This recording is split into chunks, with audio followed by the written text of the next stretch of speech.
I'm a dude, and I'm inviting you to join me on a podcast about brews. Does that include stouts? Yes, of course it includes stouts. Like I was saying, join us every Saturday on the journey into... Wait a minute. Do you guys do anything about like IPAs? Yes, Stuff like that? yes, we do IPAs. Okay. Yes. Anyway, join us on the Journey into Comics Network for Brews with Dudes. Whoa, hey, have you guys ever... Do you care if I bring some Zima on? Yes, I care if you bring Zima. Zima doesn't count. Zima's... Dr. Dongo. Anyway, join us every Saturday for a podcast that delves into the craft brew world.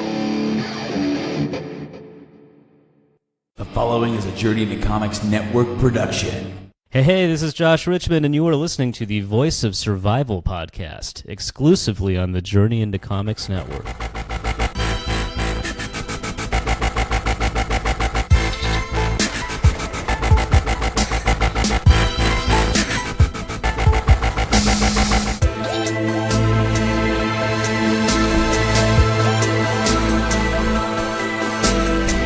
You're listening to the Voice of Survival podcast.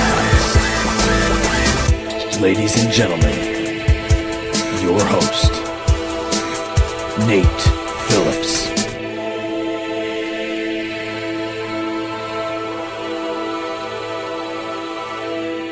What's up, ladies and gentlemen? Welcome to another episode of the Voice of Survival podcast. It's episode 20. As the introduction said, I am your host, Nate. Today, joining me is my friend, comedian Keith Evans. Welcome. How you doing? What's up, man? Not much. How's it going? It's going all right. Busy, but all right. You are a busy dude. You've got like an album that's about to drop. You're on like a bunch of podcasts. You're going to host some karaoke. Yeah, I am. You're getting married. I'm actually doing that weekly, the karaoke thing. Really? So That's cool. Anybody listening want to go to Twincade in Griffith on every Thursday? Cheap Pop. Yeah, Cheap Love Pop. it. That's great. So welcome to the show, man. How's it going? It's going all right, man. Like I said, a lot of stuff. Yeah, I'm getting married. That's wild. There's like a lot of different avenues where we could go down here. Okay. So I'm going to start at the basics because honestly, like 50 to 60% of your life I probably don't know. And actually, it's probably like more like 90%, right? Okay. Yeah, so, I mean, there's a lot of stuff. Yeah. Let's start at the beginning. Where did you grow up? Where were you born and raised, man? So I was born... according to my birth certificate, I was born in East Chicago, Indiana. Cool. At St. Catherine's, I think that's the hospital there. I did a drug test there once. Oh, sweet. Yes. I think I've done a drug test there, actually, too. Yeah. I also think it's a different building from since when I okay. was born, too. So, I don't know. Totally. I think it was a manger when I was born. So. Wow. No, I'm just... that old, huh? Yeah. Terrifying. Yeah, I was born there, and then I'm adopted. So, when I was, I don't know, purchased or however that works. Okay. I then was moved to Gary, Indiana. Oh. And that's where my parents raised me. Cool. And yeah, I mean, it was Gary, Indiana, and I was born in 1977. So, and then I was adopted like 3 months after I was born, so pretty fresh. So you didn't really spend any time in the system getting bounced around? No. Really? I don't have the cool foster. I don't know if that's thing. cool. Well, I don't know, but everybody, they make it look cool in the movies. They where it's just like school, when people put what school they went to on like their Facebook profile. It's like the School of Hard Knocks. like that's not a school. That's not a school. They do not transfer credits. It's just life. It's just called life. Like right. we all take the bumps. Yeah, we all live life. It's all right. So that's very interesting. 3 months you're adopted. You stay with the same family. You're like still throughout your life. That's amazing. Yep. So that's badass, dude. Yeah. Like not everybody gets that cool. True. Like that. True. That lucky was. I have the. When you do like the stereotypes of like black kids or whatever, it's funny. Usually when I tell people I'm adopted, they're like, "Oh, so your parents are white?" And I'm like, "No, Like my parents are black. Like I actually would not have assumed. people anything. always assume like very interesting. I spent like a lot of time. I mean, I have recently spent a lot of time around white people. Okay, fair enough. But like most of my life, like leading up to like freshman, sophomore year in college, like I was around black people all the time. Like I grew up in Gary. I was in the Glen Park area, which was like, I think at the time, like in the very early 80s, it was considered the nice part of Gary. Cool. And then it got significantly worse as I grew up.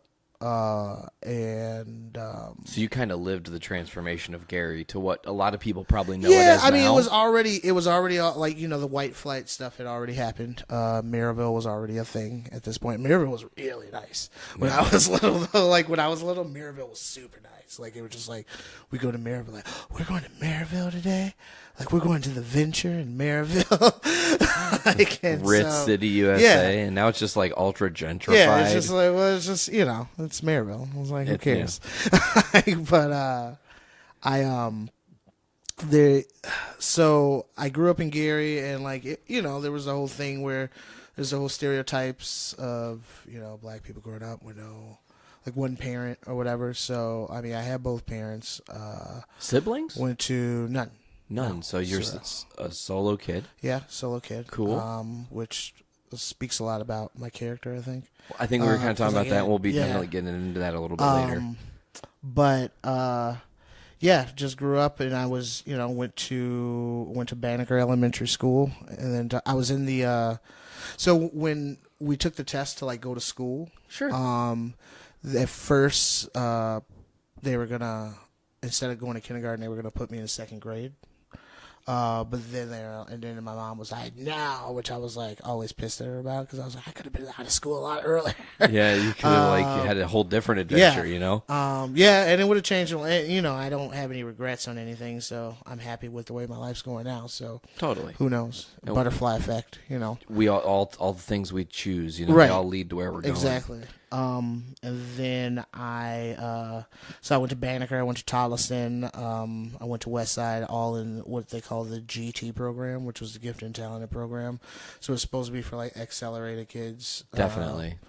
Not me. I was not an exceptionally good student. I mean, I was like all through elementary school. I was like about junior highs when I was like, I'm gonna do my own thing. Like, I'm gonna go to School of Hard Knocks now. Like, you know, Do you think any of that like spoke to your teachers? Because I felt like when I was in school, if my teachers weren't actually teaching me and trying to make me learn, and they were just throwing the curriculum at me, I tuned out. And I feel like sometimes the definitely the gifted kids could easily tune out, because it's you know, it was a weird. This almost makes me think of 2 points at once. Sure. Well, first, like, okay, so as far as the teacher thing goes, like, I feel like I just had the basic mix of, like, there were some good teachers, and then there were some, you know, just teachers who were just kind of there. I think that could be said for, you know, mostly place. any industry or whatever. Yeah. The weird thing about, so when they had the GT program, it was like the GT program, and then in our school we also had kids who were just doing regular, normal high school, like just the normal level of what you're supposed to learn or whatever. So, like in retrospect, I've had this conversation with like a few classmates and stuff like that. Was kind of because I personally don't understand how people remember anything about their life before school starts. I agree with that. Because I don't remember anything before kindergarten. Like, I've heard stories about stuff happening when I was like 2, 3, or 4.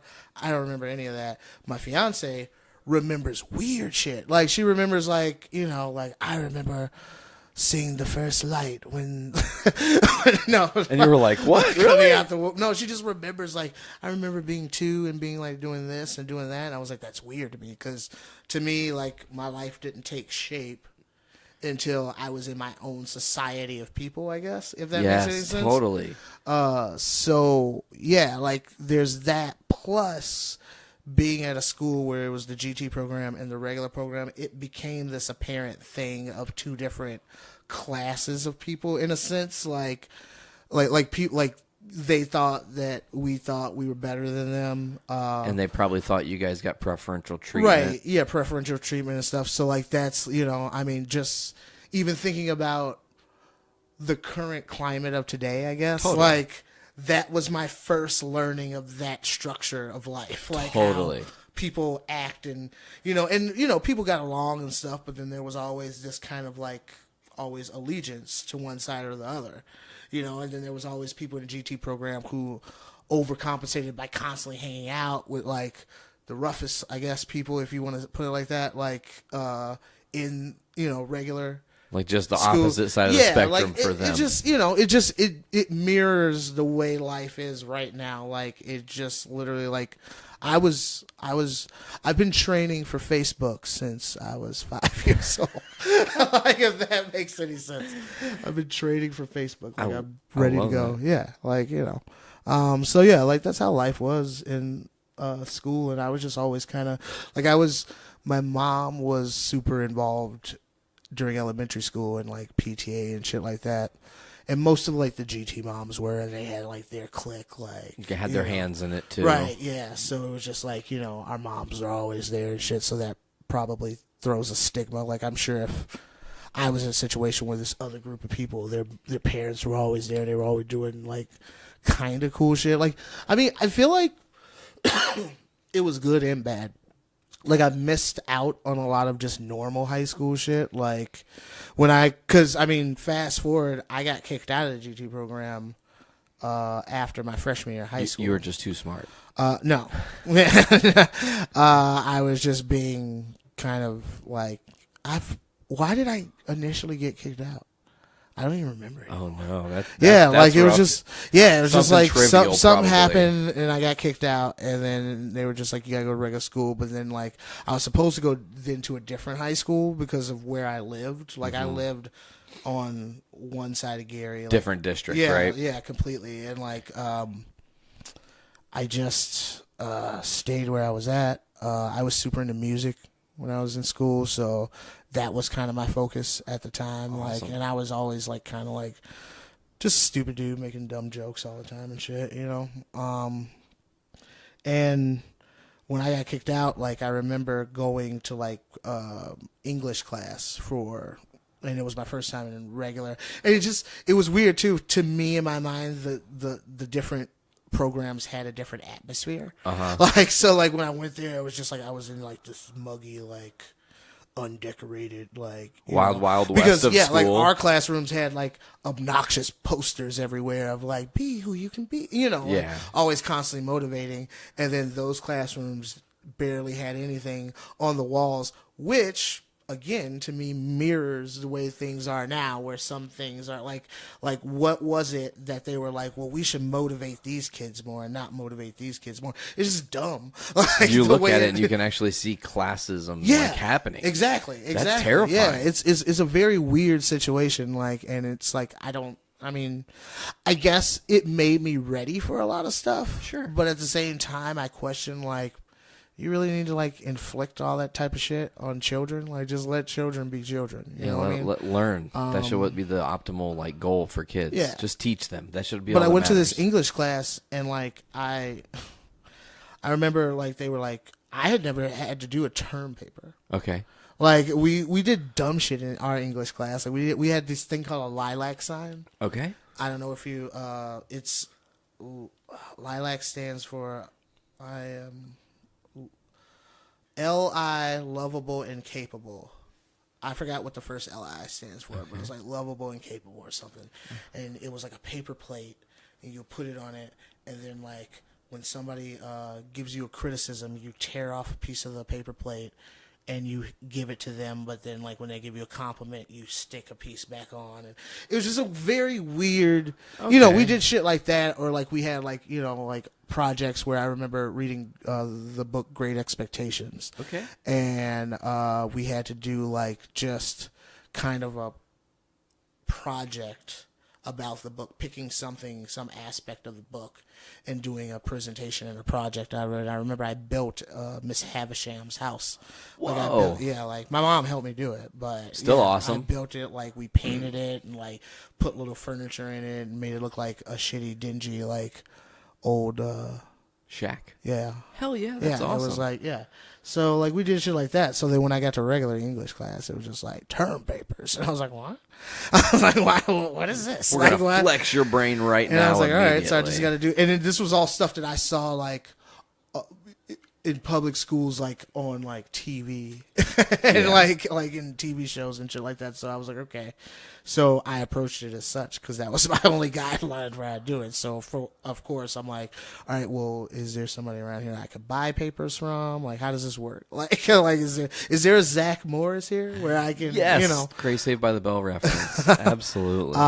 But yeah, like I mean, it was just a lot different and a lot the same. I almost didn't graduate. Wow. So it's like you just definitely have a journey. I get curious. You get kicked out of this program. Mm-hmm. Do you think that moment, whatever happened, which it doesn't really matter what happened, but did that shape you towards your comedic journey? Like, because you got pushed into the regular system of, like, that different, which allowed you to have perspective maybe that no one else did? I mean, maybe, like, in a vague sort of way. Maybe if I hadn't got kicked out of GG program, maybe I'd be doing something else. Okay. Or maybe I'd be more in the system now than, Oh, totally. Who knows? Like, like... it could have driven you worse I don't know. I don't remember anything, like, initially, like, just changing in me, like, at that point. I guess that was... I don't know if it was right before or right after... It might have been before. There was a time in my life where, like, because I, like, grew up, like, going to church and shit and all that. And there was a point in my life where, like, I decided I was going to completely forget everything that was taught to me by other people and, like, figure things out just on my own. Like, because there's things like, like, I went to church. I believed in God, like, purely based on... other people pushing you to that direction. Other people like having me in that situation. You know totally. What I mean? Like, it's like when people are like, "Oh, I'm a Cubs fan because my grandfather was a Cubs fan." It's like, well, you didn't have a cool. chance. Like, then. But it's just like, do you really like that team? Like, or do you even like the sport? For that that matter? Or are you just doing it because it's a tradition or it's like a traditional thing? I'm definitely guilty of that. Your Bears. I mean, on your chest. I mean, I love the Bears also. So. I don't like the Bears. Really? Yeah, it's just a shirt. You're just like. I think this is a shirt from when I used to work at a bar. Oh, that's and I awesome. had to have a sports shirt, so I just put it on because I got to change later. Like, I hate the Bears. Really? I hate the Bears. So, favorite team? Colts. For a minute. Oh, interesting. Yeah, Indiana. Yeah, and I was a Colts fan before as a Peyton. kid during the Eric Dickerson days. Oh, excellent. And then like I just kind of followed. Like I just watched whatever. You know what I mean? Like watch whatever team was playing. At the time, there was that gap, and then Peyton Manning showed up, and it was like, well, like we're good for like the next 12 years, guaranteed. Like, and we were weirdly like, we were decent, but only walked away with one, right? Against Chicago of all teams, yeah, against Chicago, they went twice. Yeah, went twice. Only won once, but I still think that Saints Colts one was bullshit. There was some bogus call at the end, right? Yeah, there's that, but plus also that was the same year that remember like after the Saints won the Super Bowl, it was that whole thing where they like had like were paying people bonuses to like take out like certain players and shit like that. I remember that, the whole like hype in the locker room on hurting people. I remember the game that they they faced the Vikings. Okay. In their conference, and then or in Did they retire Favre? Yeah, wasn't that the remember? hit? Yeah. Oh man, knocked they him out of his fucked him boots, up. killed him. Man, killed him. And I wanted the Vikings to win because I wanted to see Brett Favre versus Peyton Manning. Like that's what I wanted. to see. Man, that would have been I was like super excited Holy about shit. that. And it was the Saints, and I was like, I don't care. I don't care about the Saints. And also, that was right after. That's one of those things where like the Saints won the Super Bowl right after Katrina happened. Oh yeah, And yeah, just yeah. like the Patriots won the Super Bowl Right after 9/11. 9/11. Yeah, It's like whatever. sports. Do you think it's rigged? That makes you think it's rigged, right? A little I bit. think there's like pushes towards certain outcomes. Like hey, if I don't we think can it's make these rigged to the guys point win. where everybody like goes out and it's like, we all know what to do. WWE. Yeah. I don't think. Totally. Yeah, it's not like storyline like that. But I do think there's certain things that are pushed Definitely. a certain way, and the certain ways they want money to go, and that's just life. Back really. to it though. Yeah. So when do you start like getting the comedic bug in you? Weirdly enough, so I've always been into comedy. So who are some of your influences just right out the gate? I mean, Rigmarole, Rich Pryor, George Carlin. That's just a normal thing you say. I remember on Foodies when we had you as a guest, you said also Chappelle, obviously. Chappelle, obviously. Yeah, Chappelle is my now, like, he's the GOAT right now. Oh, yeah, for sure. The person who got me into, like, the person who made me say, I can do this and I want to try to do this was Patrice O'Neal. Okay, yeah. I remember Patrice O'Neal. Hell yeah, funny as hell. I saw him. I was living in New York, and I saw him at the Comedy Cellar. And I didn't know, like, as much as I knew about comedy, I knew a lot about mainstream stuff. I wasn't getting super deep into it. Also, like, I mean, this was at the very, very, very beginnings of talks of the internets and stuff like that. So it wasn't how it is now, where it's just like you could just go off into the deep end on like some obscure shit. Totally. You just whatever you got through the TV, that's what you got. Yeah, absolutely. And I saw him at the Comedy Cellar, and he did like, I don't know, probably like 30, 40 minutes of it was I didn't have the knowledge about, like, when you analyze somebody's set like how I do now. You weren't picking it apart while you were... But I could very much tell, and it was very much evident that he did 30, 40 minutes of no jokes that he wrote. Like, it was just him just talking and riffing and bullshitting for like 30, 40 minutes. And Patrice O'Neal, like a lot of comedians will tell you, Patrice O'Neal is one of the best people, to ever do that. Definitely in the New York scene, you know what I mean? Totally. So, yeah, I saw that and I was like, holy shit. Like, this is really cool. I feel like within all of this, I've got to go back and go backwards, because you said you were in New York. Right, I was in New York. You left... Did you leave Gary immediately and journey to New York as a thing, or? So yeah, I mean, when I graduated high school, I went to South Carolina State. Okay. And I was there for a year and a half. I probably started smoking my most weed once I got in college. I spent college really like I got a scholarship, a band scholarship. What instrument? I got the scholarship for playing the tuba. Hell yeah, that's awesome. I played saxophone most of my life. I got a scholarship for playing the tuba after learning the tuba like literally like a year before. Wow, that's amazing. That was pretty cool. Like, because I taught myself the tuba the summer before my senior year because our marching band didn't have any tuba players. So me and this other kid, Apollo, taught ourselves the tuba. He played trumpet and I played saxophone, and then we were the tuba section. And, holy shit, that's awesome. Good time. I didn't know you could lay down the brass like that. That's incredible. I think so. I mean, I'm pretty sure. I think about it a lot now, like where I'm like, because, then, like, I didn't smoke cigarettes or anything. Like, now I'm like, I smoked too many cigarettes. There's no way that I No breath support. Yeah. You're there's no way. Losing it pretty die fast. And pass out. Man, but that's an interesting muscle that you could flex at any point. And I mean, even in your comedy, or even as far as if you venture outside of comedy and start doing, like, music in a whole different spectrum. You have those things that you can just play at your disposal, which is cool. So, college on a tuba scholarship, start smoking weed and get creative. Right. Where does this lead? So I dropped out of college because they were no longer going to give me free money to smoke weed and stay on the phone with a girl named Mercedes till like 6 a.m. Ooh.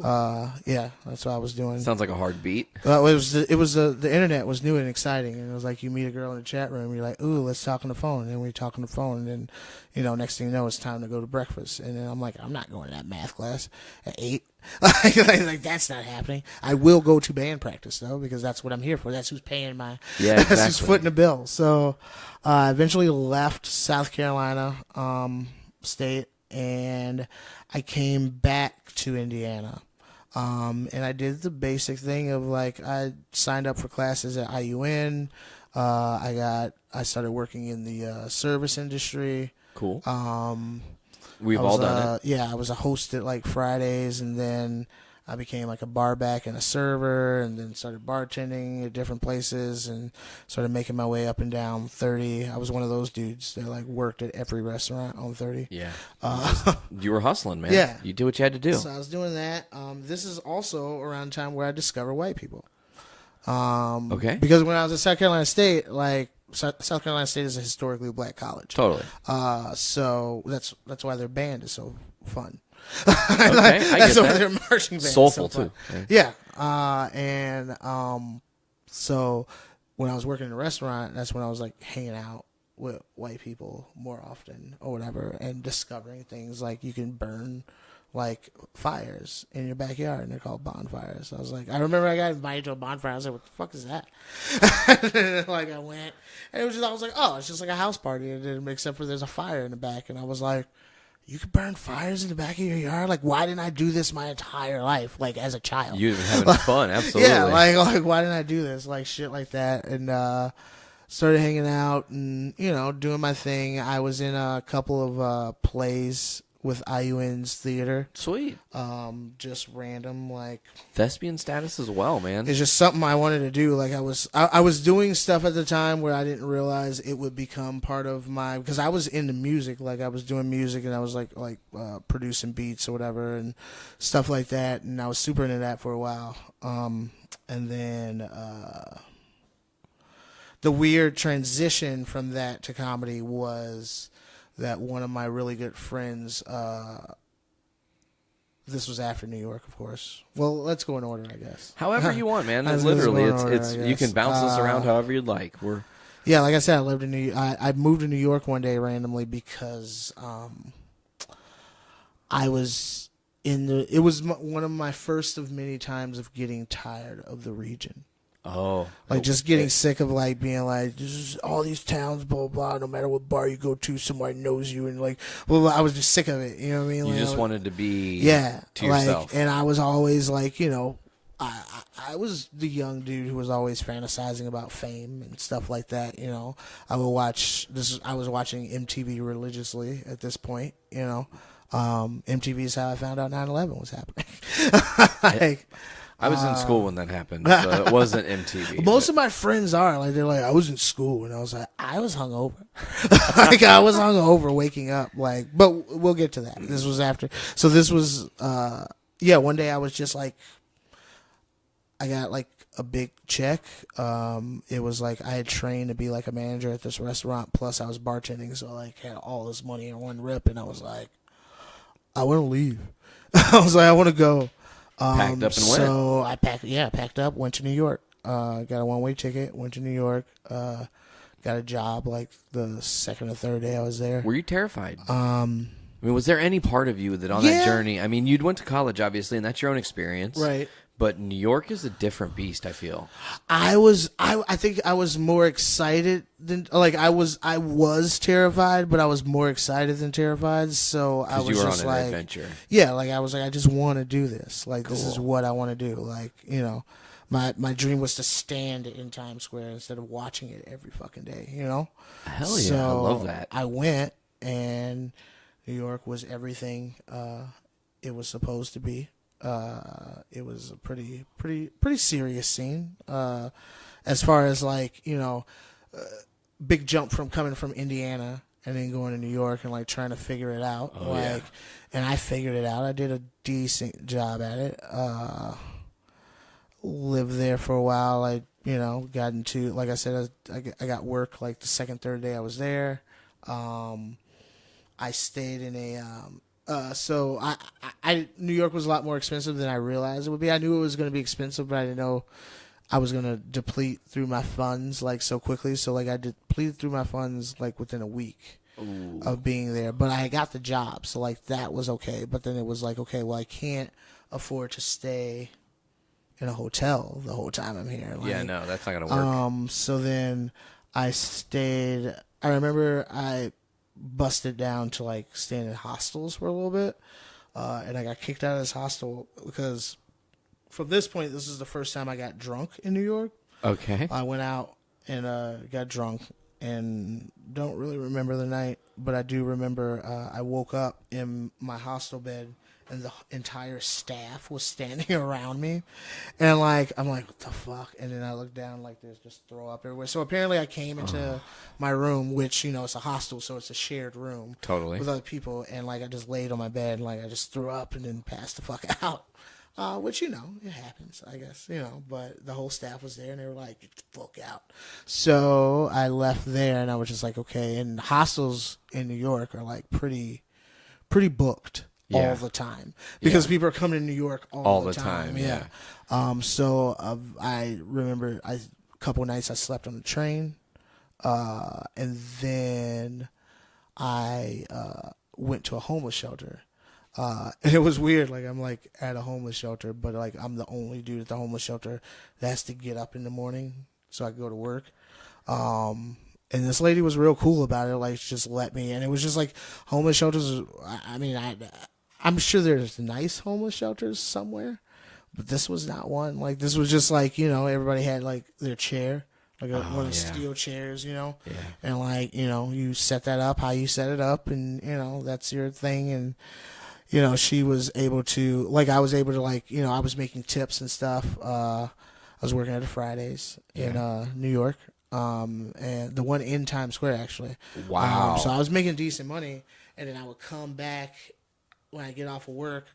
I would sleep with all my money like on me, and then immediately in the morning I would go to like the counselor or whatever that was like hooked me up, and I'd be like, "Can you please put this away and you're safe," or whatever. And like I was there for like 3 weeks, and then I got enough money to get my own place, and then I got my own place, and then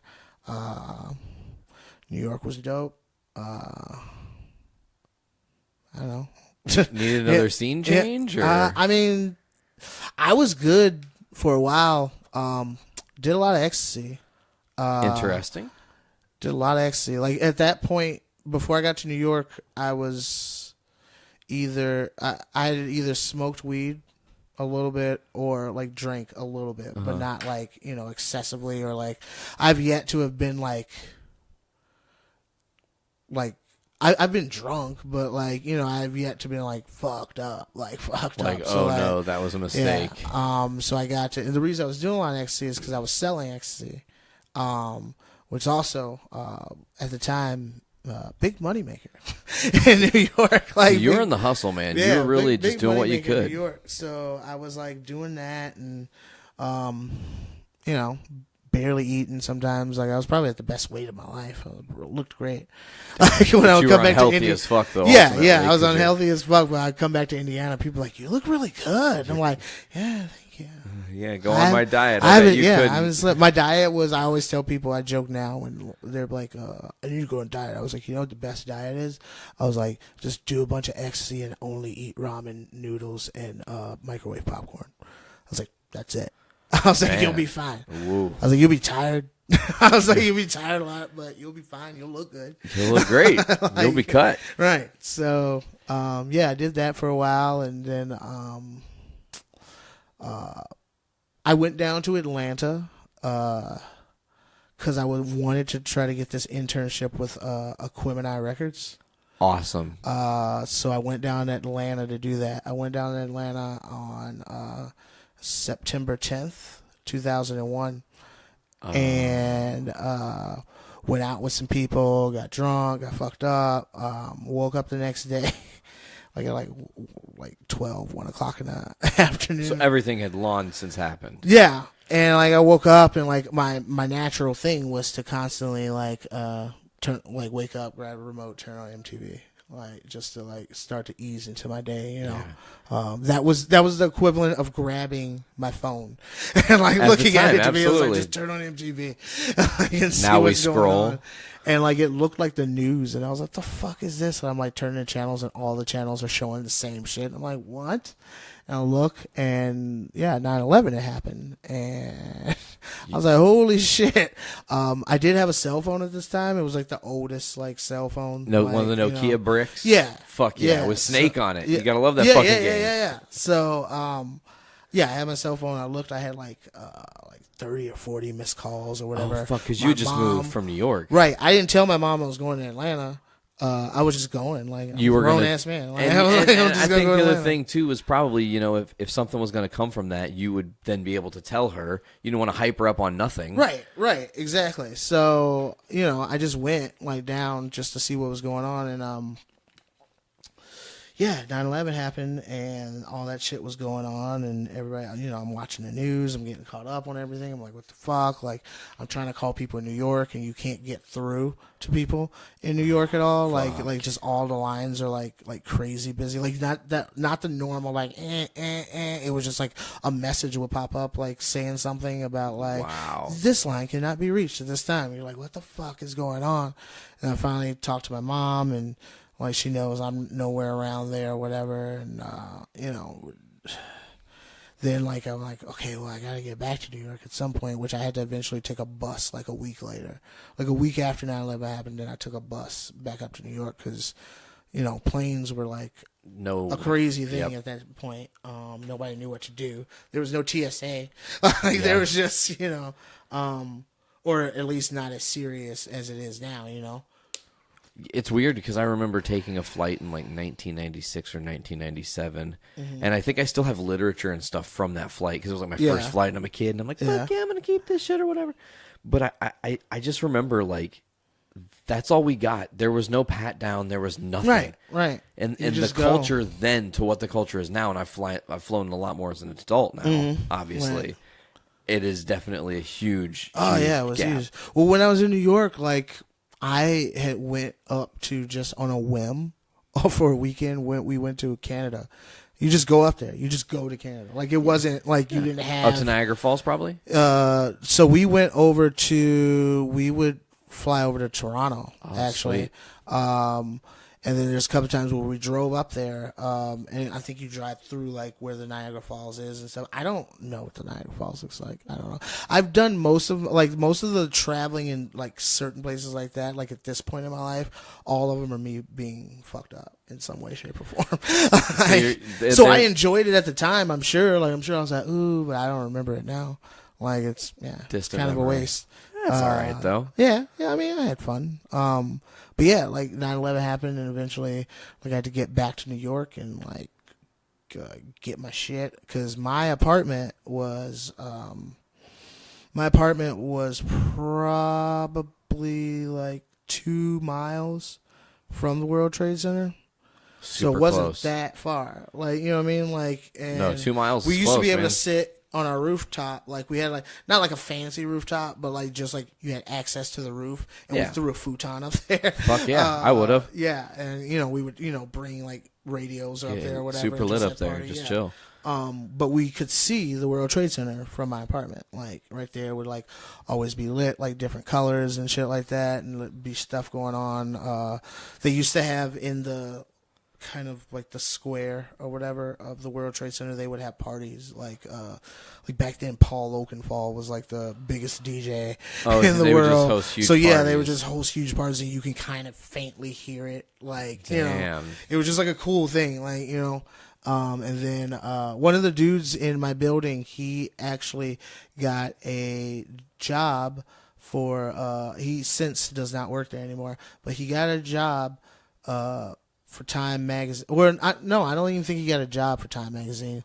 He was just like a one-off, like freelance thing. yeah. He had also been drinking the night before, and he was passed out on the roof, and then he woke up after the first plane hit, and he was like, "What?" And he had his camera, and he took a bunch of like photos when the second plane hit Holy shit. And he got one of his pictures in Time magazine. So you got a freelance deal. That's yeah, badass. he got a freelance deal off of that. He got that credit for it. You know, like he got paid. Like it was crazy. Like I was like, that's insane. Like so, yeah, yeah. Man. So that had to shake you to your like fucking core, right? It was weird. Like it was very weird because it was something that I've never. It seemed like suddenly something that I had like kind of thought about when I read like stuff like that in history books or whatever, like about Pearl Harbor or like when we go and like bomb whatever we bomb, like with other people or whatever. Like you think about what are they going through, like how does that work, like, and then like you would always think like people have never touched American soil up until this point. Like, now we've been touched. Now it's like, whoa, what's going on now? Which also, I feel like I'm not gonna say that by no means before all this happened was like racism solved or like people were at the perfect peaceful harmony with each other or anything like that. But it was a pretty sweet time. Like it was a pretty sweet time as is compared to that moment on. Dude, the turn of the millennium, I mean, it felt like there was a new beginning for everything. Yeah. Yeah, it was like cool, and it felt like I always call it that sweet spot when everybody was listening to Nelly and Justin Timberlake. I was like, it was that sweet spot. Like it was like we were all like, I mean, there was no like color blindness. Like black people knew white people were white people knew black people were black, but we were just like super. It felt like, at least my experience, it felt like we were getting to a point where we were comfortable with each other and more people. We were on an incline, I felt like. And then at that everybody point, started to go to the same goal. Right. And then at that 9/11 happened, and I feel like, once it was this weird thing, like I kind of watched it happen. Again, this is from my own like viewpoint and opinion and stuff like that. But I saw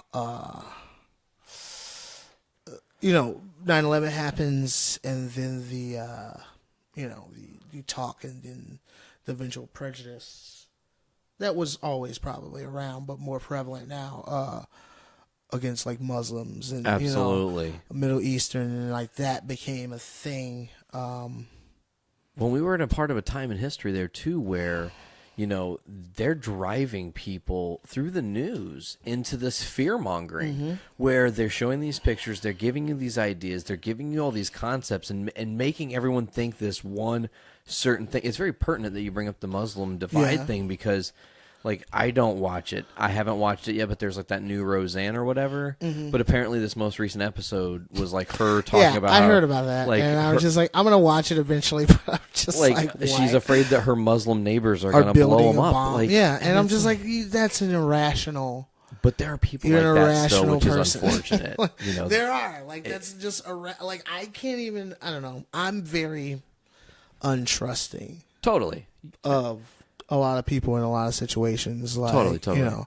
Like every time I walk into an alley, I was like, oh, I might get mugged or raped. Like, I was like, that's how I feel like, because that is, alleys is synonymous, with that to me. Like, I watched a lot of Batman, I guess. Yes. Bruce Wayne's parents died in an alley, for Christ's sakes. But, it just to automatically think, I don't understand the concept of, I don't understand the initial concept of judging people on their race or the color of their skin, but I do understand the continued behavior of it once it's already been established. You know what I mean? If that makes any sense. Like exactly, because there are like stereotypes that are created within stereotypes. Right. And then it's fucking weird, but those stereotypes even being created almost validates certain types of people in all cultures. It doesn't matter what spectrum you're on of any color or race. Like it comes down to, simply put, you've got the idea that there are crazy minority redneck hating people, right? But they exist. Yeah. And they feel validated that they exist. And that's the thing that's And terrifying it's just a weird because thing. Like, I don't even get, like, I've been trying to understand the gun thing for a while. like I've been really trying to understand the concept of, like, like, people who are really, like, hardcore, like, no, like, the it's Second Amendment, right? Correct. Yeah, the Second Amendment right of having my gun is like important to me, and I'm like, how though? Like, how did that happen? Like, how did it become a thing where like important in your life? Like, I mean, well, it's a rabbit hole of conspiracy is really what it comes down to because It's these just people very believe weird. they believe that okay, Second Amendment. Some people are arguing you got to change the Second Amendment up. We need to have better gun laws and restrictions and code and way to check people, right? right? But there are some gun owners that hear that and they think you want to take away my guns. It's not even a battle of taking away the guns. It's a battle of getting it to where things are more regulated to hopefully bring Right. some I balance. mean, it's. I mean, to me, it's like it's a natural. Like, okay, like it's the natural thing of like, you know, if I need to, like, I right now, like, just because, like, you know, I've you know, fucked around in the streets a little bit, like, so I've been in situations, you know, being arrested or whatever, so being in the system. So like, as of right now, like, I still have like little mundane court dates that I have to like catch up with or whatever. But like, and it's all dealing with like my license and stuff like that.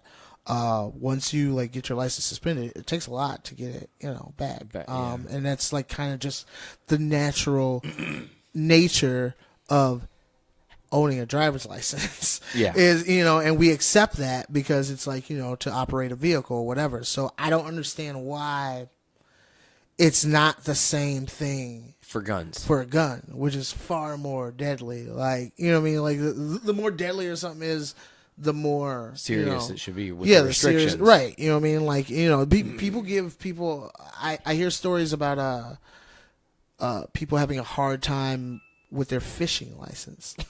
Like, I hear, I was gonna hear bring that up, more yes. stories about people having problems with their fishing license than I hear about a gun license. That's Like, crazy, right? You know what I mean? Like, yeah, like, and I know and I understand the whole thing of like, you know, people can get guns without licenses. Well, I mean, but whose fault is that though?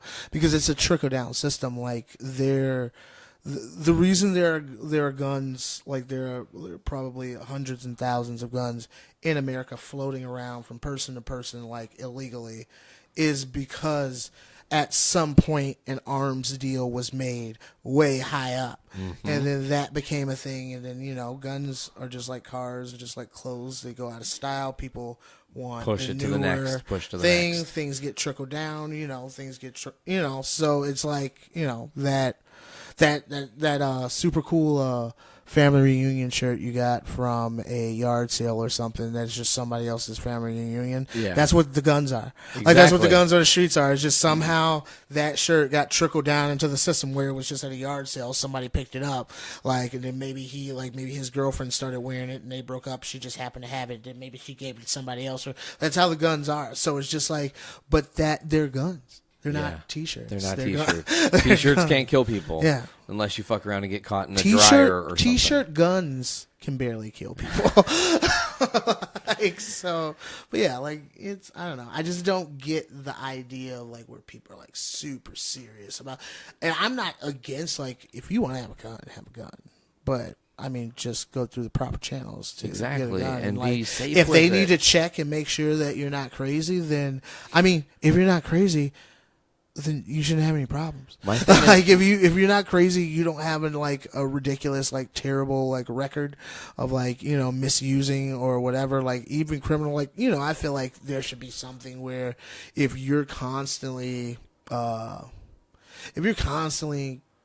been to jail for domestic violence, you probably shouldn't have a gun. Correct. Because, you know, if you've done all that without having a gun and you just happen to be able to have a gun now, like, who knows what you're going to do? You need to prove yourself. Exactly. Like, maybe not get into domestic violence Exactly. every other month. Like, I don't know. Like, it's just very, and that's the thing. Like, it's just, you know, I don't know. It's just a very weird situation, and I don't get why people are so upset about it. But at the same time, I was also annoyed by those children. Okay. From the lakeside or Florida or whatever. Okay, yes. Yeah. Like, I wasn't annoyed by them per se. Well, that one dude kind of is like the annoying. David Hogg guy that Yeah, the everybody one thinks that- is the Great Conspiracy. Minnie Anderson Cooper. Kinda, That's what I yeah, call he him. kind of looks like that. That dude's got some balls on him though, because he's only like fucking 17, and he did like some interview with ABC, good and for he's them. like, "Fuck this Good and for fuck them. them," and I'm like, Good for them for "Whoa." doing that. I mean, I know that's like the field that he wants to go in. Yeah. It's the stuff that he's doing now. So super sweet. This turn. I mean, it sucks that like, you know, a bunch of his classmates had to die. Totally. Like, because, you know, for him to get into this opportunity, and like, I get it, he feels some type of responsibility, and there's this and that, whatever. It was just, to me, it was just showing it so much. And I was just like, and I just hate, like, I hate that. He turned it into like his championing of it, like it was his sword to pick up and fight with. Right, which is fine, and I just hate the idea that now that politics is in pop culture now. I hate this concept. I loved it when like I didn't know anything about what was going on. Not like that I was like being ignorant of stuff or whatever, but it was just like some stuff like it's like You want your music to be what takes you away from the real Right. shit, and then if you want your real shit, Right. you go check the news Right. out. And I've always been a pop culture dude. Like, Hell you yeah. know, as far as like even stuff I'm not into, like I know about just because it's part of pop culture. And, you know, for a while, like the internet, we talked about pop culture all the time. But now that politics is in pop culture, then all we do is talk about politics now. And sucks. It does suck. Sucks a lot. Like it's not fun. There's nothing fun about it. And you can say like, well, you know, now we're all like more informed, or now we're all woke, but we're all miserable human beings. Totally. Like, so. And we're all just desperately waiting You for know, whatever this great right. change I that don't- everybody is I don't- hoping for happens. I don't think having, you know, the oversaturation of knowledge of politics is helping you be more of a quote unquote woke person. Like, I don't think that's doing that. Like, it's just making you, it's forming your, you should be forming your own mindset, like, instead of having your mindset formed for you. And regardless Correct. of even the most obscure person who's like, I only do this and I only look at that, and like, I don't let, you know, every person who blames you on the internet for, they'll be like, oh, you're just falling prey to the media of this and that and the machine. It was like, but you also are too, because you're saying that same thing that everybody's saying. That's a catchphrase now. What you're saying is a catchphrase, and that's what you're doing as well. Being Like, woke is a stereotype too. Yeah, it's stupid. And to me, like, when I think about the concept of woke, like, I would never say I'm a woke person, but I would say this: I have come to accept in my life that I have to consistently learn and be able to go, okay, well, this thing that I might have learned is actually not really the truth. And this is the truth. And this is what Right. I've learned is actually the truth. Right. And not a lot of people have the ability to do that. They're always like, oh, well, I have this one trusted source now, man, so I know it's fact. But what if it isn't, you know? Yeah, that's why I just like treat everything like it's I got into an argument with some friends one time online, or a couple times online, because like we'll be talking about something and they would like bring up Snopes, and it's like, well, on Snopes it says this, and I'm like, well, but Snopes is also what this is. Like, Snopes is also a thing on the internet That somebody could have fact with their own agenda. Right. Like, so I don't understand why that is the end all. That's the same. It's the same level of believing the Bible being the end all be all. Thank you. You know what I'm saying? It's the same Absolutely. level, which is ironic because a lot of these people who like live or die by Snopes also are like, there's no God, there's no real, the Bible's stupid, blah, blah, blah. And I'm just like, well, also I mean, you know, in the movie Get Him to the Greek, who played Aldous Snow's wife or ex-wife? What's her name? The British chick. She was also in the hit USA show Damages. Oh, I have no idea. Damn. Elizabeth Byrne, Liz Byrne. I don't know. But she says this line where she's like, because like you've seen the movie. You've never seen Get Over the No. That's Russell Brand. Yeah, with Russell Brand. Never saw He's it. Aldous Snow from his character from Saving Sarah Marshall. Never. Which you've never seen. I've seen Okay. Saving Sarah Marshall. Yeah. So he's this rock star or whatever, and he's like gone, like, you know, he's getting like fucked up or whatever, and you know, he's doing his rock star thing, and she's they're talking and having this conversation, and she says that it's something, I can't remember the exact quote, but it's something to the effect that you know, she was talking about doing like yoga all the time and shit like that. Like, and he was like, yoga can be your heroin too. Like anything can be your heroin. Anything can You know be what I an mean? addiction. So absolutely. I feel like anything can be your religion. Like, I mean, people who actively are constantly preaching the idea that there is no God are actually in a religion. Because they're preaching a concept. Yeah, because they're preaching a concept that they're trying to push off on other people. Like that's what that is. Like, and it's just it doesn't make any sense to me that like people like, so everybody who, you know, makes the decision of like, oh well, I know this and I know that, and you know, so I'm quote unquote woke, or like, oh, I only put my money towards this and I put my money towards that, and all that. I was like, well, first of all, if you're putting your money, you could pick and choose whatever you put your money towards.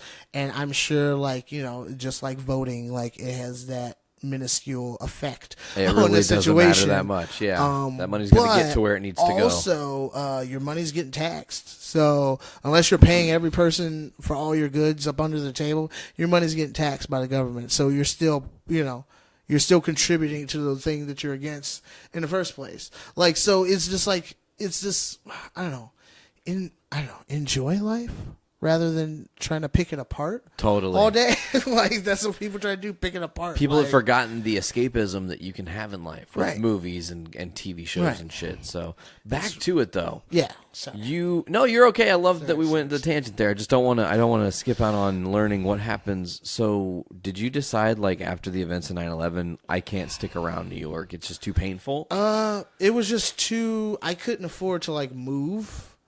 Because I had to move out of my apartment because even our apartment wasn't damaged, like on the outside, but the debris from the towers falling down was in the air everywhere, and it got into the pipes and electrical work. So many buildings needed like all those repairs, and you know, it was months gonna and go, months, probably. yeah, years and you know, of there's repairs. only so many workers at a time, so like it was going to be a slow process of everybody doing whatever, and it was a little chaotic. Also, my grandfather in Indiana was getting sick and getting old at the time, so it just made sense. Like I didn't want to, but it made sense, and I left and Went back. went back to Indiana. Yeah, went back to Indiana, and then left again and went back down to Atlanta for a little bit, and then went to Auburn, Alabama. I was technically in Opelika, which is right outside of Auburn, Okay. Alabama. But yeah, I was down there for a little bit. I was staying with this girl on campus at Auburn University for a while, who I actually like did really dirty.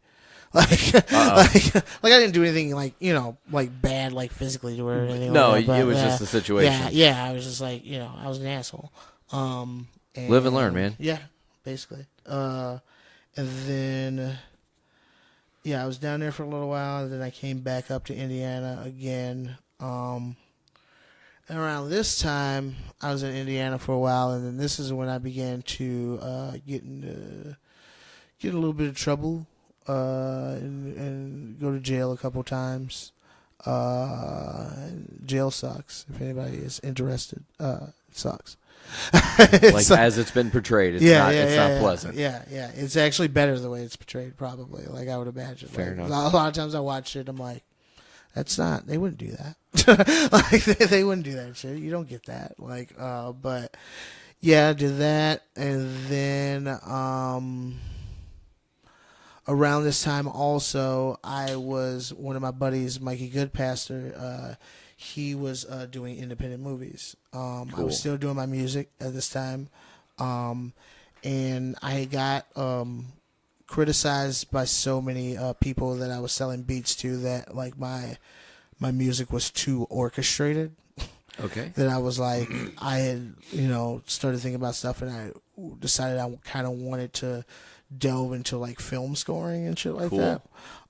So my buddy Mikey, who was producing and directing movies, he had me work with him for a little bit, and then he needed somebody dropped out of a role or something, and he asked if I could do it. Cool. And I did it, and it was a comedic role, and it was really fun. It was for the movie All the Love in the World, and it was really fun to do. Terribly budget movie, but terrible.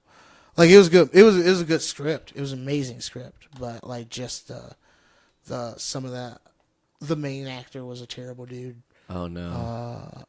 Yeah, and then it all falls apart from there. Like, if he's an asshole, then no one wants to show up to do it. I don't know. He might be a real cool dude now. Who knows? But then he was just like, for that production at that time, it would just set a terrible precedent for everything else to fall into place. Sure.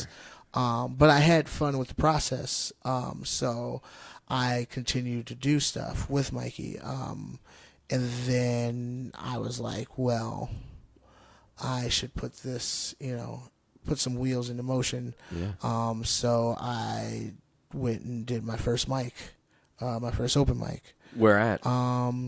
At a place called Doc Ryan's in Forest Park, I believe.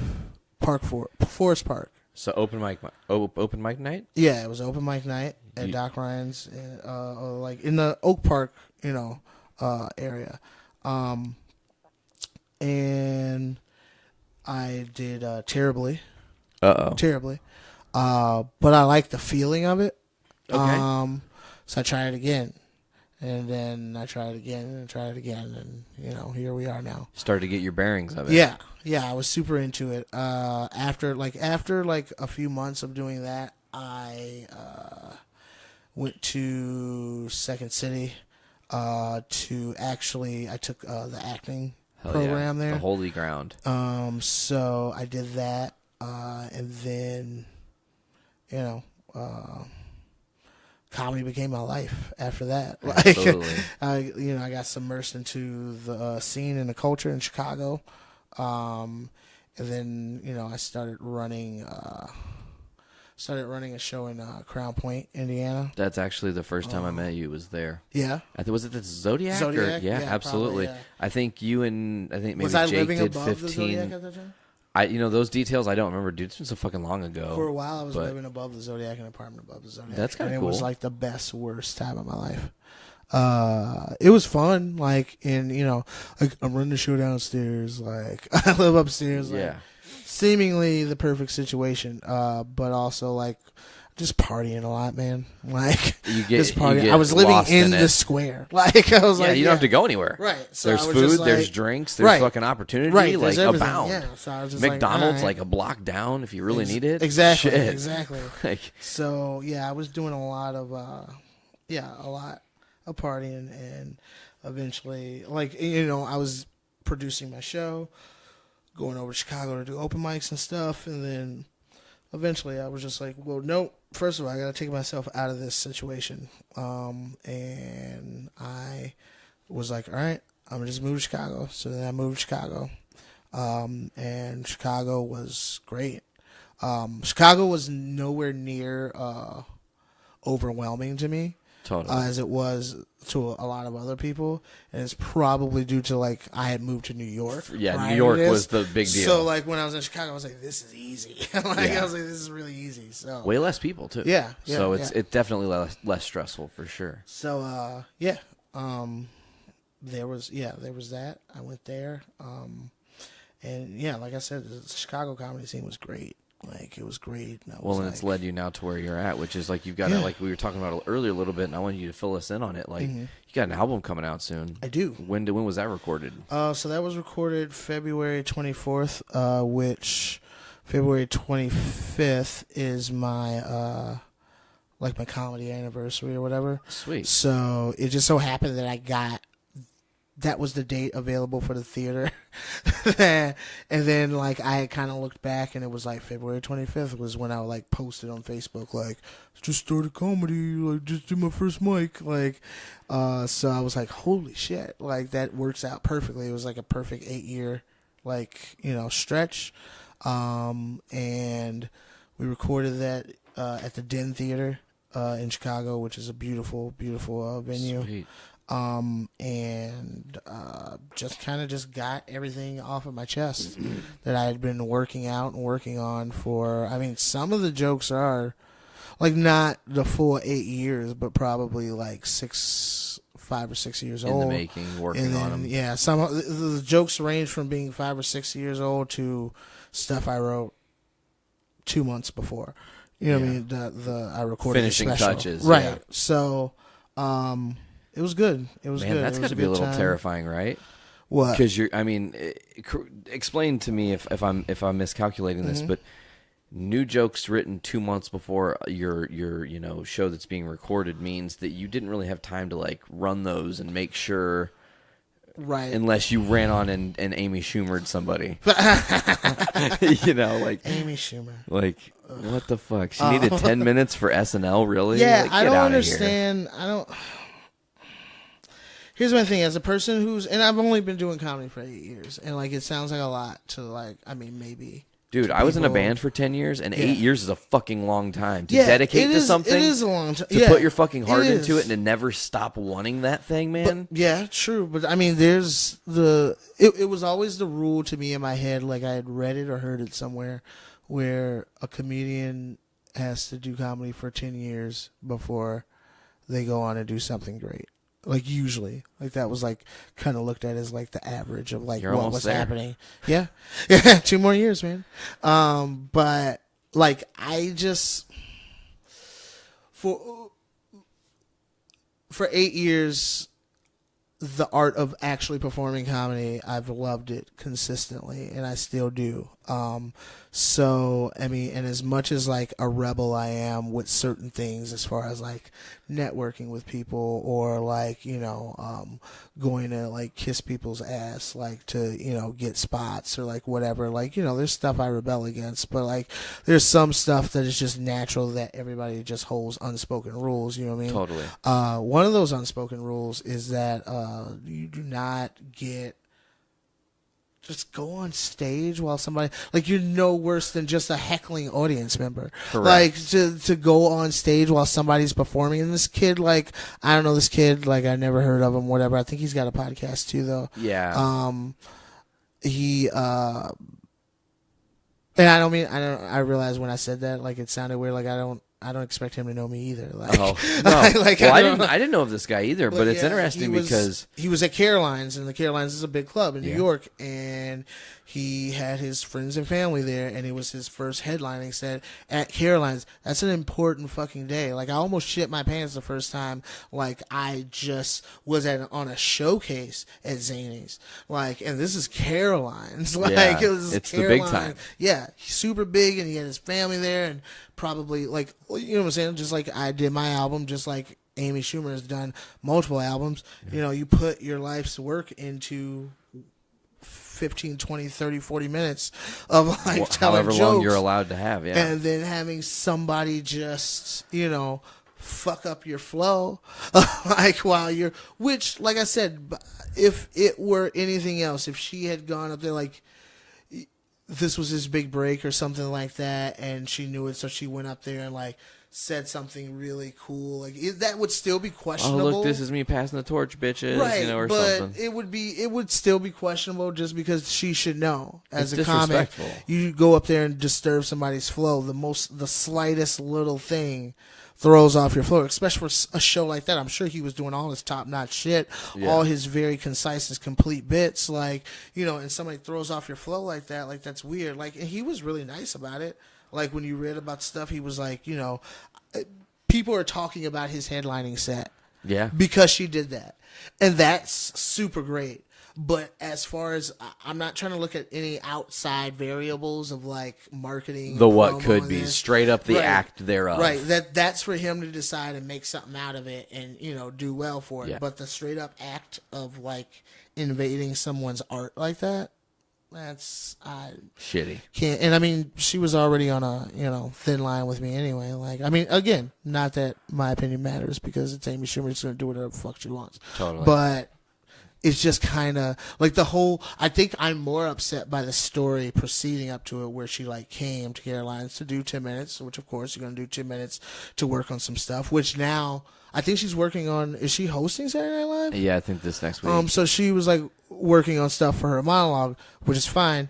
I'm going to be really shitty if she does not bring this up though in her monologue. Oh yeah, because use it. No, fuck you, like fuck you and your set, like that you were trying to work on your 10 minutes, and that's great, like that you're trying to do that, and you go, and you have that right to like go to the owner and be like, hey, can I jump on, like whatever, but you can't jump on in the middle of somebody's set. You can bump somebody. Like, you have that perfect right. You have that royal push the whole set kingdom 10 minutes freedom. back. Yeah, but right, he was already in it. Yeah, he was in the middle of his set, and she couldn't just wait. Just wait. Go sit down and enjoy yourself. Set. Remember what you love about comedy. I love going to see other people's sets all the time just because I just want to enjoy being like, an audience member watching comedy. You get lost in it too. Yeah, it just upsets me that she would do something like that, like, because it's not even like she was like, a Joan Rivers or Eddie Murphy, to where like they had started being like, movie stars for so long. Yeah. Their whole self as a stand-up comic was kind of lost. Correct. You know what I mean? No, she's a stand-up comic because that's the only successful stuff she does. Her movies aren't doing that great. No, they're not that great. So it's like, and I'm not saying that to shade her out or anything. I'm just saying these are just facts that I'm laying out on the table. If you look at like, the numbers. Yeah, like that's what it is, and this is what it is, and you should have you are a comic by, like by birth, like, so you know better than that. You know better than to do that. Like, yeah, it's just fucking rude. Like, and I would have been, if it had happened to me, I try to look at it if it had happened to me, I would have been shitty in myself about it. I probably would have been like him and being like, been very diplomatic about like how I address it. Cool, yeah. I would probably milk it for everything it's worth. That's for sure. Like, Amy Schumer interrupted my set, like blah blah blah, and do this or whatever, and like I don't know. It's. Really what will weird. you do if he shows up on SNL to interrupt her monologue? Oh, that's what happens. Then they, I bet you that's what happens. Yeah, this is going to come out before that Saturday night. Yeah, it'll come out the day before, so right, we're so fucking we're stamping. predicting. Yeah, we're booking that right now. We'll like book he it. comes out and interrupts her monologue, which seems like the easy go-to thing, and they could do a lot of stuff. Gives with him that. 30 seconds of spotlight. Yeah. Carry him about his way. Or like he'll probably be like, maybe she does that thing where like, how they do that bit when they like take questions from audience members, but it's never audience members. It's always cast. So he'll probably be one of those people maybe or something Super like smart. that, and he'd be like, oh, like, okay, somebody in the crowd at SNL will be, ow, like do that. Yeah. And, So I got a question for you. What? The Amy Schumer thing is like you said, if it would have happened to you, it's a shitty situation. In comedy, what is the shittiest thing that's happened to you when you've been on stage that you've had to overcome? Because I feel like that could be a loaded question, but I feel like there could be really interesting stuff from that. I mean, I think it is kind of a loaded question because, I mean, there's a few things that have happened. I mean, it just depends on... I mean, I've had the situation where, first starting out, like, forgot all my jokes. Oh, you just go up on stage and like, lose your train. There's footage of that, too. I have video footage of that, too, that I actually posted online. Like, hey, man, you got to learn. Yeah, I put my shit out there. Like, a lot of comics are against, like, putting, like, mics and stuff like that online. I just put it out there just because I want people to see the growth. Totally, and watch man. it and follow it and be able to document it from this point to that So point. do you have a YouTube channel that, like, has all these? So you could either find it on Digital Lizard Productions, or, I mean, you can find it all at digitallizardproductions.com. Okay. I used to do this little video blog called Stand Up Suicide. Okay. And it was just me going to open mics and doing stuff or whatever, and, like, some shows were great and some shows were Not terrible. Like, but, yeah, like, I've had that happen like early on. And I think everything my first 2 or 3, there might be other comics who would agree to this, my first 2 or 3 years, every time something bad happened on stage, it was the worst thing that ever happened to me. Like every time it happened, and it happened multiple times, so it was like, all right, whatever. Like, that's what it is. But I mean, as far as, I haven't had anything like super crucial. Like, remember that video that was floating around on the internet where that dude, one of the audience members, ran up on stage and was like throwing like like swinging a stool at a dude. Yes. Never had anything like that happen. Never. I feel like hecklers are just a thing that you have to get used to. I can't remember if I've ever farted on stage. I don't think I have. Maybe I have and just didn't notice because I was in my zone. But I feel like if I felt like I had to fart while I was on stage, I would make some sort of reference to it. Oh, yeah, and then utilize that for comedy purposes. Yeah, nothing really. I mean, I guess like it's very relative to the time that it happens, I guess. So as of right now, with everything I've done and everything like I'm proud of that I've done, nothing yet has terribly happened on stage. I definitely what's his name, Jason Aldean. Like, okay, yeah. I never had one of those things where a mass shooting breaks out. Oh yeah, I would feel like if that happened, I'd be like, well, that's the worst thing. That's the worst thing that happened. Absolutely. So you've been kind of cursed and blessed with not having anything stupid like that happen. I guess, yeah. I mean, yeah. So pretty then, much. I guess on the flip side, the other thing I've never had anybody like call me a nigger, like that's from good. the audience. That's cool. You would. I've had people not laugh at stuff I said. Like that's, and again at the time, that's probably that was hurt. devastating. Yeah, for like, sure. Like you prepare a joke and then it doesn't land. Yeah, I would say in any situation like that, I did this corporate gig one time. It was early. I mean, it was probably like year 4 or 5. And I did a corporate gig, and it was people who came out to the show that I was producing, a couple of times. So I was hosting it. Wanted to book me for their holiday party. Cool. And I was like, cool. I got me a feature, and I supplied the DJ or whatever. I made it like a package deal or whatever. And I was headlining this show, and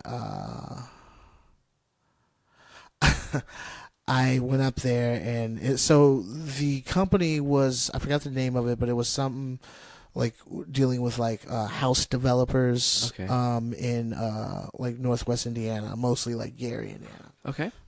At the time, I had a bunch of jokes about Gary, Indiana. They didn't think they were that funny.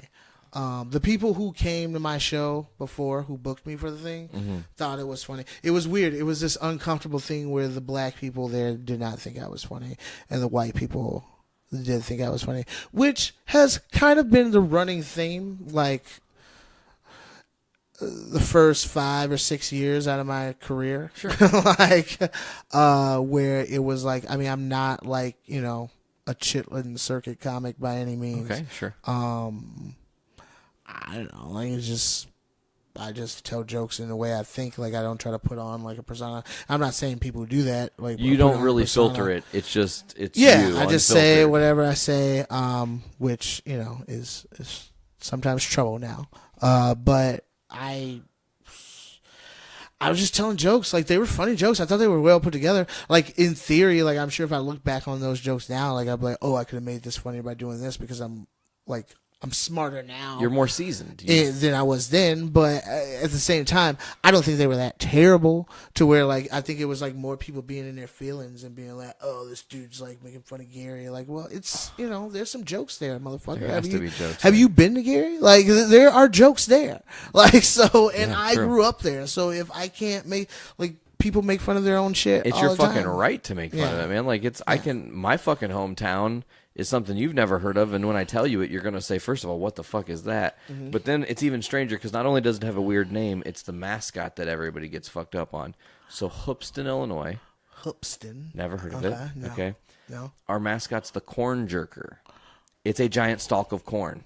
That is no fucking joke. That, like... No. It's not about jerking off. No. It was about because, like, I guess the football team forever and a day ago, like, they were detasseling corn. They were jerking the corn. and the football coach was like, "You corn jerkers, get off there and come to practice," and that's the fucking history. So it's ridiculous. You got to make fun of your That was shit. based on like just a frivolous, made up verb. Yeah, absolutely. That's And weird. it's like their heritage now, man. And I'll be damned if you make fun of it. Like I'll be damned if you like go at them because they're vicious, man. That town's brutal. So of course you got to make fun of your fucking. Well, yeah, come up, like man. I don't know. I just always do it, and they would just, they weren't feeling it, and that's fine. Sometimes, at the end of the day, even though like there are some shitty crowds, Yeah. but at the end of the day, as a comic, you need to take a responsibility and be like, well, what can I do To make it better. To make it, to do that. Yeah, that happened, and that was really weird. Feeling of me just being up there and like everybody just looking like, what the fuck? Crickets, and it's Yeah. isolation. And then still, because I signed a contract and everything, I still have to go and Continue your set. get paid. Yeah, continue my set, my full minutes, and go ask for my money. Like, it was just, it was a weird feeling. Okay, pay me now, please. Yeah. I was just like, all right, I'm just get out of here. Was and, it like, at least a and I decent- had to like hang out. Like it was just like, because I supplied the DJ, like so I had to hang out for the whole entire thing before, So yeah. Was It that very awkward? Like at the end when Extremely. you're like, "Can I get the pay?" and they're just like, Well, I got the pay from the people who actually liked me and thought I was that's good. funny. Obviously, like they, once you're in a situation, then they begin to laugh less because everybody else is noticing being that weird. everyone's being weird. And it's like, first time I ever did an all black club, did not go very well. Interesting. Yeah. If you cannot tell by the inflection in my voice, did not go very well. That's, people, and it was kind of expected. Like, that's how it was in high school. Like, it's the whole idea of even like now, the way people are having an open discussion about it now. Some of it is based off a lot of ignorance, but the whole thing with like, Donald Glover and like, he made the video and then This is like America. him being pro-black, but then also him having a white girlfriend or a white wife. I think it's his wife, and children or whatever. Yeah. And can he be this or whatever? And then the statement being brought up that black girls weren't into him because he was like, I hate the term blurred, but a black nerd. Like that's like the term for that. I've never heard that. Yeah, like that's like the ongoing. You know how like there's so many made up terms. Totally, on the absolutely, internet? yeah. And Incel is one of them, which I'd never heard of till recently. I mean, I wouldn't say necessarily that. Like, I have a pretty dope personality and have been able to go far beyond my means when it comes to like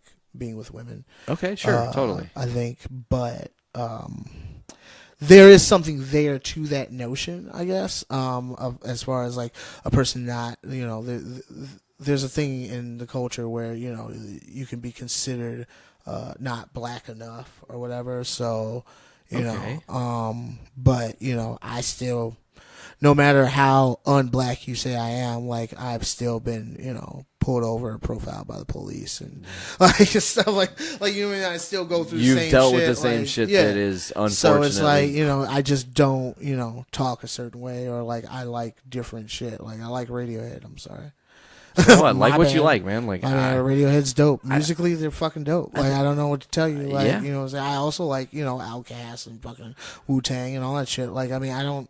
I It's love just a that very you went weird- to work for Equimini, like tried to get a gig at Equimini yeah. Records, and Equimini's an amazing album. Like probably one of their best works, honestly. is, But it is, yeah. AT Alien being the other one that I really fucking love. But to get back to it, man, on the flip side of the failures, then the other question obviously is like the proudest moment. Would your most recent outing with doing your stand-up and having it be for a CD release, was that like the pinnacle as of right now for you? Like your holy shit, I'm on my way to doing whatever it is I'm meant to become moment? Yeah, that's definitely one of them. I have a daughter. I have a 10-year-old daughter. Excellent. And that was a super proud moment of watching her being born, Hell and yeah. also just kind of like weirdly day-to-day stuff, like of just seeing her become a person and seeing The evolution of me inside of her, but seeing her being a different, yes, whatever. absolutely. But then also, like this is like a big, huge thing. Like, but now it's like a thing where immediately, like it happened, and the whole night I'm just exhaling from it, and then the next day I'm immediately like, all right, whoa, what do I need to do to capitalize on this? What's next? What's the next step?